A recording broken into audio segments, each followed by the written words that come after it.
Hype. It is the most dangerous of beasts. It is omnipresent. It will attack without warning and from nowhere with its chirpy optimism. Much like these little shits.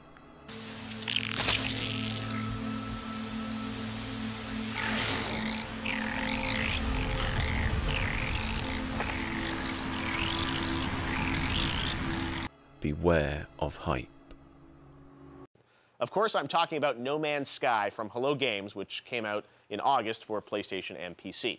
Now, I honestly resisted saying anything about this game for the better part of the past year because I've been sort of internally conflicted about what I saw happening, and I've sort of played a role in this. Geoff Keighley is about to apologise for his role in hyping No Man's Sky, a game he knew nothing of before featuring it in his 2013 VGX Awards. I've been in some of the cringe reels on YouTube of a lot of the broken promises. And honestly, the last time I saw the guy who heads up Hello Games, Sean Murray, was back in March, and he told me then that he didn't really want to be around me that much anymore because he thought I was being a little too negative about the game and my assessment of where the team was at. They were under an incredible amount of pressure.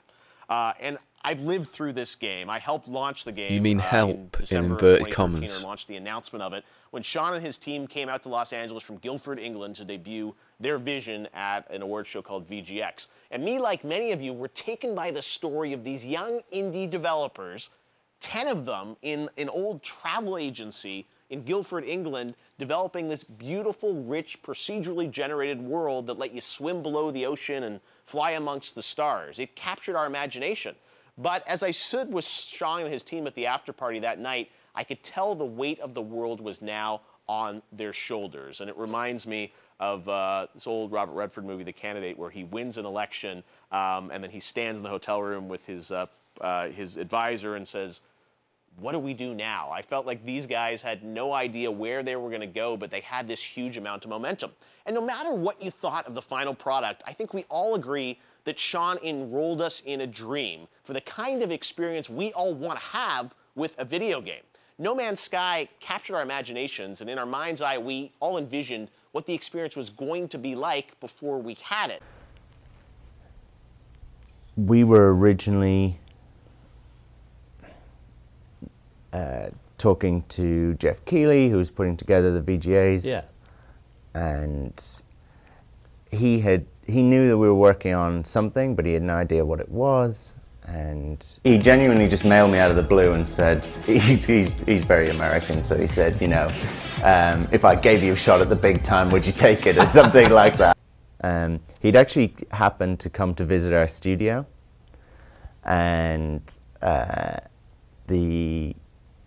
he had been at Media Molecule, and we're near to Media Molecule, so he just called in on his way past.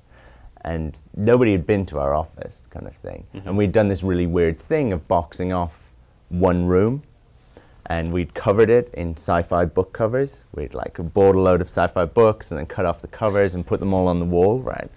And everyone else was still working on Joe Danger, and we'd gone into this little room to work on something in secret, yeah. And we had literally boxed off the walls, no one could get in, kind of thing, and we had our own little entrance and stuff.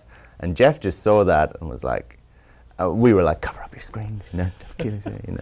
And he was just like, what are you guys doing in here? And I think we were so shifty and suspicious about it that he was like, they must be doing something amazing or something, you know. And all the visuals of what we were, you know, that were on the walls and stuff were so different to Joe Danger. I think we all agree that Sean enrolled us in a dream for the kind of experience we all want to have with a video game. No Man's Sky captured our imaginations, and in our mind's eye, we all envisioned what the experience was going to be like before we had it. Or indeed, before we'd ever seen it, Geoff, or knew anything about it, or, you know, you're just as guilty as anyone for hyping this game. So, you need to admit it, really, don't you? What people need now is communication. I find it very hard to do this now. This is quite hard for me to speak. I've been sitting here for about an hour, you know, speaking into a microphone. It's very difficult, but that's what people need to do. That's what Sean Murray needs to do now. The game's over.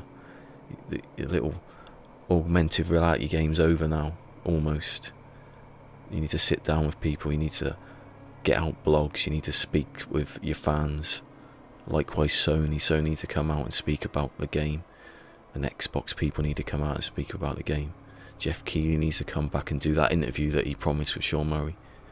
That's the kind of thing we need now. We don't need to play games anymore. And I'm aware I'm pausing quite a bit now, but I'm going to keep going anyway until this sun sets. That's what we need. We just need communication.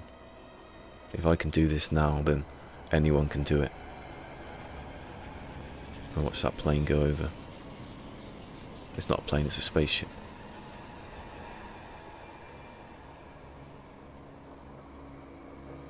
To look at this game. Talk about this game.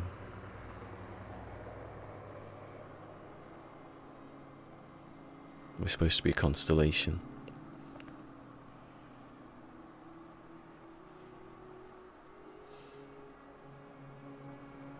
And tomorrow is going to be a different era in this game. And we will need to speak more. I say tomorrow, it's like 13 days away, it's the 12th or something. England are playing the semi-final of the World Cup later on. I don't know how that's going to go. But I do know how this is going to go. We're going to lift this community up to higher than it was before. And that's all you need to say, really, isn't it? We went on the VGXs and I tried to pull it and Jeff said I couldn't. He was like, I've really fought to get you a slot. And, you know, I'm not going back on that now kind of thing, thankfully. Sean and his team suddenly had the world's ears, and the initial hype was starting to gather the momentum of a runaway train. Only an act of God could stop them now. Not a white, but a wet Christmas as river levels peaked in the early hours. In parts of Surrey, rescue teams were out as record flood levels were reached and breached. Across the UK, more than 100 flood... Yeah, so I mean, we were on kind of a high actually, finishing up at Christmas. It was like, this is awesome, people seem to be reacting really well to the game, and it was like, probably the best thing that ever happened to the studio kind of thing. I got a call Christmas Eve night saying like, your office is flooding basically. And we're actually on a ground floor and all our PCs on the ground, and they were like blowing up and exploding and things like that. So what about, how did that damage the game? Did you guys have stuff offsite backed up? We had stuff offside, and at the time we kind of said, don't worry guys, you know, we haven't lost anything, but the reality is you have, and you just don't know how much, you know, and you also don't want to say, because people are just going to go, forget about it, it'll never come out, it looked crazy anyway, you know, so we were just like, it's fine, don't worry. You know? So it did put you guys back a while then? Yeah, absolutely, and for us this E3 has been really, you know, for us, it's like this triumphant thing, like we didn't let it stop us. So there we have it. Hype can be the most dangerous of beasts, but it can also be the most beautiful of beasts. Without hype, without Jeff Keighley, without the VGXs, the flood would have destroyed No Man's Sky. It would have destroyed Hello Games. There would be nothing to hype. That's why hype's good. But don't do it too much. Jeff Keighley has been redeemed, as promised. Thank you. Have a good one tomorrow.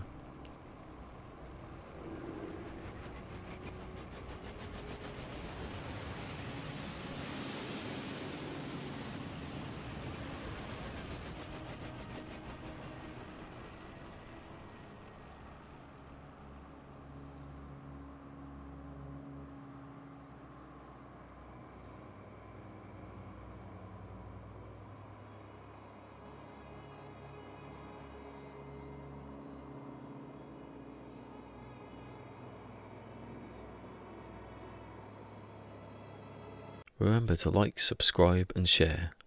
He likes it.